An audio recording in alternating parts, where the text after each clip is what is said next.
நீங்கள் இணைந்திருப்பது ஜெஃப்னாபடியனின் இரவு நேர பிரதான செய்திகளுடன். முதலில் தலைப்புச் செய்திகள். முல்லைத்தீவு முள்ளியவளை முகாமில் இராணுவ வீரர் பலி. திடீரென கைது செய்யப்பட்ட ஸ்ரீதரன் எம்பியின் சாரதி. நீதிபதி இளஞ்செழியனுக்கு நேர்ந்த கதி, அனுர அரசின் பதில் வெளியானது. சாணக்கியனுக்கு வந்த தொலைபேசி அழைப்பு. 103 கோடி ரூபாய் மோசடி தொடர்பில் பசில் ராஜபக்ச வழங்கிய வாக்குமூலம். செம்மணியில் கண்டுபிடிக்கப்பட்ட சான்று பொருள் தொடர்பில் வெளியான பின்னணி. ஜாப்புக்கு முரணாக நடந்த கூட்டம், தமிழரசு கட்சி தலைமைகளுக்கு பறந்த கடிதம். முல்லைத்தீவு முள்ளியவளையில் உள்ள 59வது படைப்பிரிவு முகாமில் கைவிடப்பட்ட கட்டடத்தின் செங்கல் சுவர் இடிந்து வீழ்ந்ததில் இராணுவ வீரர் ஒருவர் உயிரிழந்துள்ளார். அத்துடன் மேலும் 3 இராணுவ வீரர்கள் காயமடைந்துள்ளதாக போலீஸ் ஊடக பிரிவு இன்று தெரிவித்துள்ளது. குருநாகலைச் சேர்ந்த 24 வயதுடைய இராணுவ வீரரே உயிரிழந்துள்ளார். சம்பவம் இடம்பெற்ற போது உயிரிழந்த இராணுவ வீரரும் காயமடைந்த 3 இராணுவ வீரர்களும் விறகு சேகரித்துக் கொண்டிருந்ததாக போலீசார் தெரிவித்துள்ளனர். இவ்வாறு காயமடைந்த வீரர்கள் 3 மாஞ்சோலை வைத்தியசாலையில் சேர்க்கப்பட்டுள்ளனர். நாடாளுமன்ற உறுப்பினர் சிவஞானம் ஸ்ரீதரனின் சாரதியும் கெரச்சி பிரதேசபை உறுப்பினருமாகிய பாரதிதாசன் எழில்வேந்தன் கைது செய்யப்பட்டிருந்த நிலையில் பிணை வழங்கப்பட்டுள்ளது. கடந்த வருடம் ஏற்பாடு செய்யப்பட்ட மாவீரர் வார நிகழ்வுகளின் போது மாவீரர்களின் திருவுருவப் படங்களை பயன்படுத்தியதாக எழில்வேந்தன் மீது குற்றம் சாட்டப்பட்டுள்ளது. இது தொடர்பில் அவர் மீது கிளிநொச்சி போலீசாரினால் வழக்கு தாக்கல் செய்யப்பட்டிருந்த நிலையில் அவர் கைது செய்யப்பட்டார். தொடர்ந்து பாரதிதாசன் எழில்வேந்தன் நீதிமன்றத்தில் முன்னிலையான நிலையில் நேற்று பிணையில் செல்லாதீர்க்கப்பட்டார். மாவீரர் நாள் நிகழ்வுகளுக்கான ஏற்பாட்டு பணிகள் மேற்கொள்ளப்பட்டு வரும் சூழலில் ஏறக்குறைய 12 மாதங்களுக்கு முன்னர் முன்னெடுக்கப்பட்ட நிகழ்வில் பயன்படுத்தப்பட்ட மாவீரர்களின் படங்களினை காரணம் காட்டி 2 நாள்களுக்கு முன் வழக்கு தாக்கல் செய்யப்பட்டுள்ளது. இந்த நடவடிக்கையானது மாவீரர் நாள் நிகழ்வுகளுக்கு அச்சுறுத்தல் விடுக்கும் வகையிலேயே முன்னெடுக்கப்பட்டுள்ளது என பலரும் விசனம் தெரிவிக்கின்றனர். அத்துடன் இத்தகைய நடவடிக்கையானது கடந்த கால அரசாங்கங்கள் போலவே தற்போதைய அரசாங்கமும் தமிழ் தேசிய நிகழ்வுகளை அச்சுறுத்தும் வகையில் மேற்கொண்டு வருகின்றதாக பலரும் குற்றம் சுமத்தியுள்ளனர்.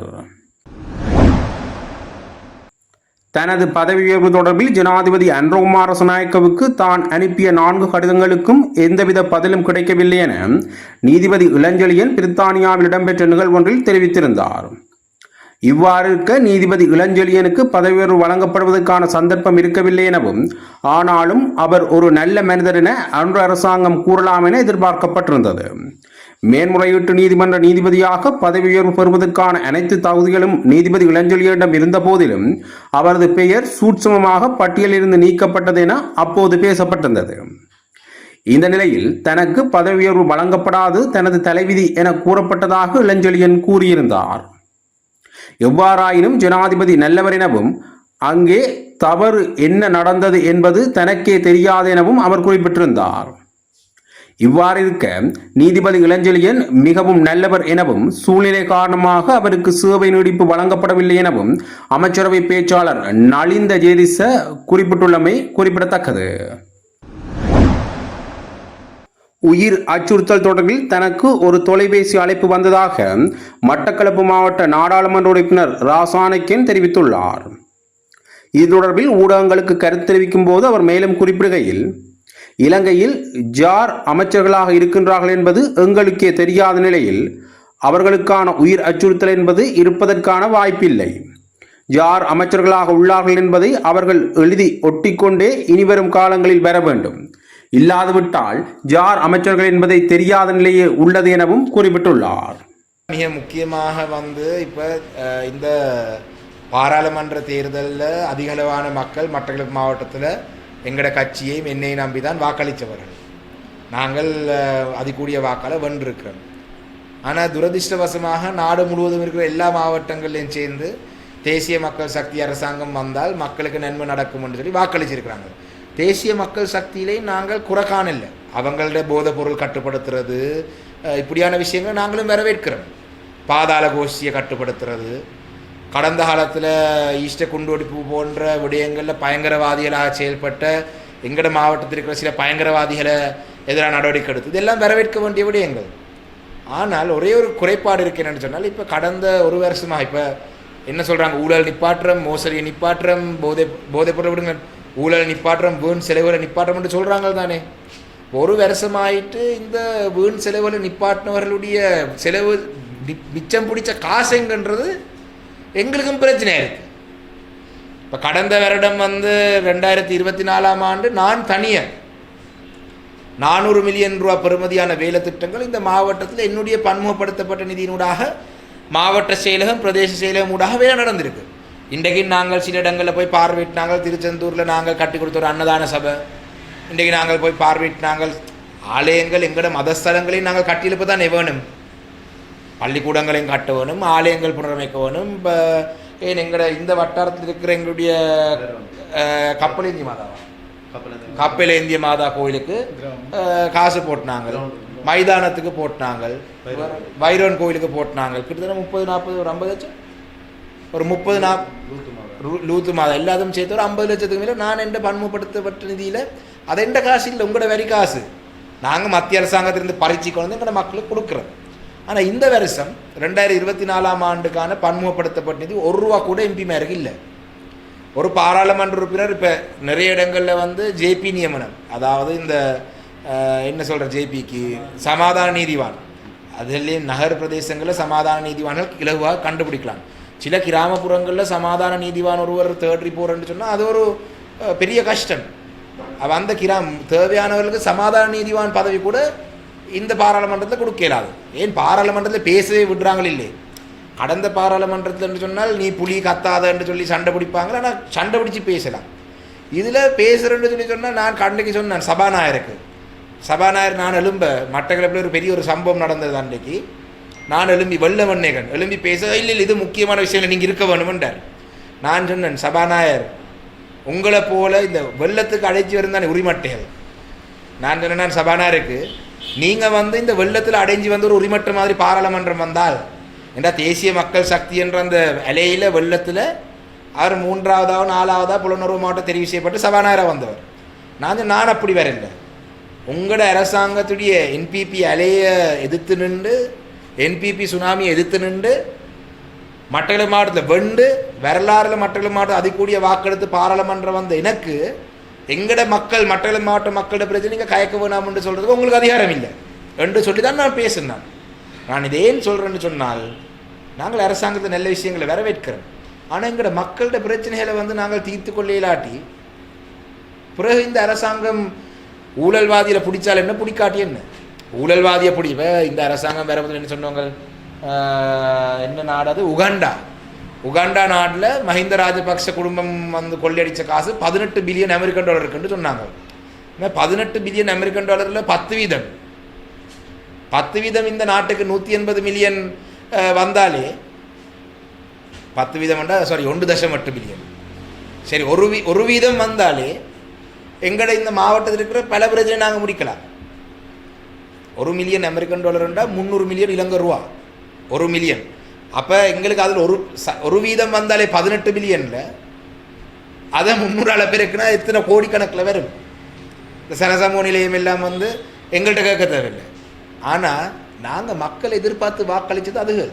இந்த வரவு செலவு திட்டம் வரப்போகுது. அரசு ஊழியர்களுக்கு சம்பளம் அதிகரிக்கிறேன்னு சொன்னாங்க. நான் நினைக்கிறேன் சில அரசு ஊழியருக்கு போன வருஷம் 150 ரூபா தான் அதிகரித்தவங்க. உங்களுக்கு இவ்வளோ இவ்வளோ கூட்டம். இவருக்கு இந்த அபிவிருத்தி உத்தியோகஸ்தர் எங்களோட மாநகர சபை உறுப்பினராகவும் அவர் ஸ்போர்ட்ஸ் ஆஃபீஸராகவும் இருக்கிறார், மாநகர சபை உறுப்பினராக இருக்கிறார். எவ்வளோ கூட்டம்? அவருக்கு 300 ரூபா தான் சம்பளம் கூட்டியிருக்கு. பாவம், அவர் வாக்களிக்கலானா இந்த என்பிபி அரசாங்கத்துக்கு. ஆனால் தென்னிலங்கையில் இப்படியான ஸ்போர்ட்ஸ் ஆஃபீஸராக இருக்கிற இவங்கள் வந்தால் 6 மாதத்துக்குள்ள சம்பளம் உயர்த்த போகிறாங்கன்னு நம்பி வாக்களித்தவங்க. இப்போ நான் என்ன சொல்ல வரேன்னு சொன்னால், இந்த வருடத்துக்குள்ளே நாங்கள் ஒருவரும் புலியா நினைக்கக்கூடாது. நாங்கள் தேசிய மக்கள் சக்தி அரசாங்கத்தை விரட்டி அடித்து திருப்பி ராஜபக்ச குடும்பத்தை கொண்டு வரவோ ரணில் விக்ரமசிங்க எங்களுக்கு அது தேவையில்லை. எங்கட மக்கள் முகம் இன்றைக்கு நான் எத்தனை இடத்த போய் வார பிரச்சனை இல்லை. அப்போ சும்மா இந்த 2015ஆம் ஆண்டுக்கு பின்னர் முன்னாள் அமைச்சர் பசில் ராஜபக்ச 103 கோடி ரூபாவை மோசடியாக பயன்படுத்தியமை தொடர்பில் லஞ்ச ஊழல் ஆணைக்குழுவில் வாக்குமூலம் வழங்கியுள்ளார். இதனை லஞ்ச ஊழல்களுக்கு எதிரான மக்கள் இயக்கத்தின் தலைவர் ஜாமினி கமன் துசார தெரிவித்துள்ளார். தொடர்ந்து உரையாற்றிய அவர் 2025ஆம் ஆண்டு 7ஆம் மாதம் 7ஆம் தேதி முன்னாள் அமைச்சர் பசில் ராஜபக்ச 103 கோடி ரூபாவை மோசடி செய்ததாக ஆணைக்குழுவில் முறைப்பாடு செய்துள்ளேன். இது தொடர்பில் அழைப்பு விடுக்கப்பட்ட நிலையில் இன்று வாக்குமூலம் அளித்தேன். முன்னாள் ஜனாதிபதி மைத்திரிபால சிறிசேனவினால் நியமிக்கப்பட்ட பாரிய ஊழல் மோசடிகளை ஆராயும் குழுவினால் குற்றவாளியாக அறிவிக்கப்பட்டிருந்தார். 2010 தொடக்கம் 2014 வரை உள்ளூர் போக்குவரத்துக்காக இலங்கை விமானப்படையின் விமானங்களை பயன்படுத்தியமைக்காக மிக நெகும நிதியில் 150 லட்சம் மற்றும் ஜனாதிபதி செயலகத்தில் உள்ள 14 வாகனங்களை பாவித்து 600 லட்சத்திற்கும் அதிகமான மக்கள் பணத்தை வீணடித்துள்ளார்.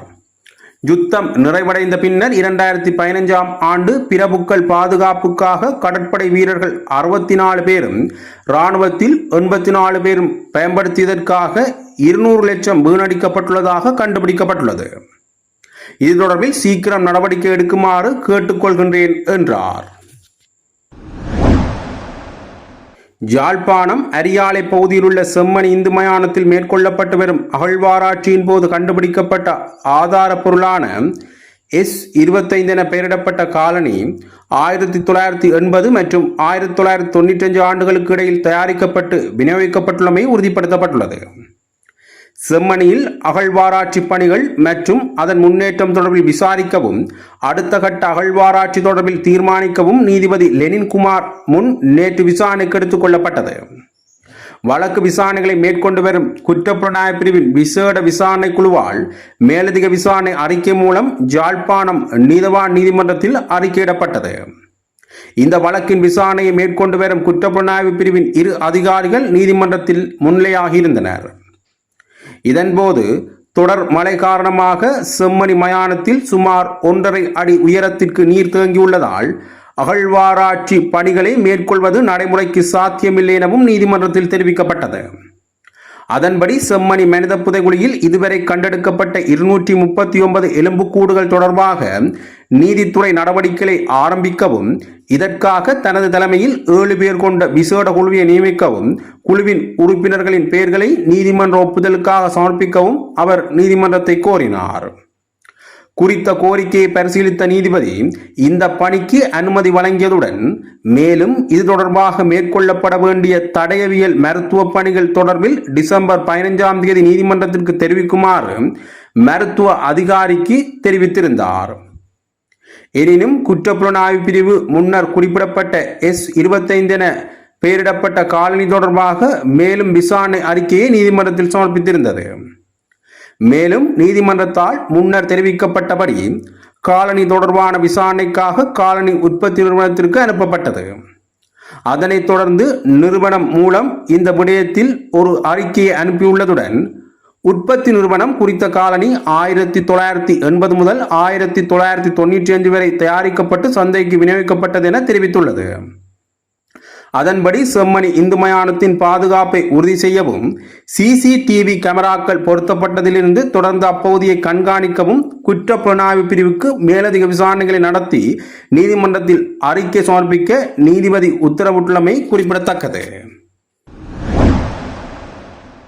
தமிழரசு கட்சியின் காங்கேசன்துறை தொகுதி கிளையின் பழைய உறுப்பினர்களுக்கு தெரியாமல் கடந்த மாதம் 21ஆம் தேதி உப விதிக்கு முரணாக கூட்டம் இடம்பெற்றதாக காங்கேசன்துறை கிளையின் தற்போதைய தலைவர் இளங்கோவனால் கடிதம் ஒன்று அனுப்பப்பட்டுள்ளது. தமிழரசு கட்சியின் தலைவர் CVK சிவஞானம் மற்றும் பதில் செயலாளர் MA சுமந்திரன் ஆகியோருக்கும் மத்திய குழு உறுப்பினர்களுக்கும் இந்த கடிதம் அனுப்பப்பட்டுள்ளதாக குறிப்பிடப்படுகின்றது. அந்த கடிதத்தில் குறிப்பிடப்பட்டுள்ளதாவது: இலங்கை தமிழரசு கட்சியின் பதில் தலைவர் மற்றும் பதில் பொதுச் செயலாளரான ஆகிய தங்களின் முன்னிலையில் 21ஆம் தேதி 10ஆம் மாதம் 2025 அன்று மாவட்டபுரத்தில் இலங்கை தமிழரசு கட்சியின் காங்கேசன்துறை தொகுதிகளை நிர்வாக தெரிவு கூட்டம் நடைபெற்றதாக ஊடகங்கள் மூலம் அறிகின்றோம். கணிசமான தமிழரசு கட்சி உறுப்பினர்கள் தொகுதியில் உள்ள போதும் இக்கூட்டத்தில் வலிகாமம் வடக்கு பிரதேச சபையுடன் தொடர்புடைய ஒரு சில உறுப்பினர்கள் மட்டுமே கலந்து கொண்டதாக தெரிகின்றது. இதனால் இக்கூட்டம் வலிகாமம் வடக்கு பிரதேச அபிவிருத்தி தொடர்பானது என்ற தெளிவின்மையும் தோன்றியுள்ளது. எப்படி இருப்பினும் ஏற்கனவே உத்தியோகபூர்வமாக ஜாப்பின் அடிப்படையில் தெரிவு செய்யப்பட்ட தொகுதி கிளை ஒன்று இருக்கும்போது அக்கிளை உறுப்பினர்களுக்கு தெரியப்படுத்தாமல் இன்னொரு புதிய கிளை அமைக்கப்பட்டிருக்க முடியாது என்றே நம்புகின்றோம்.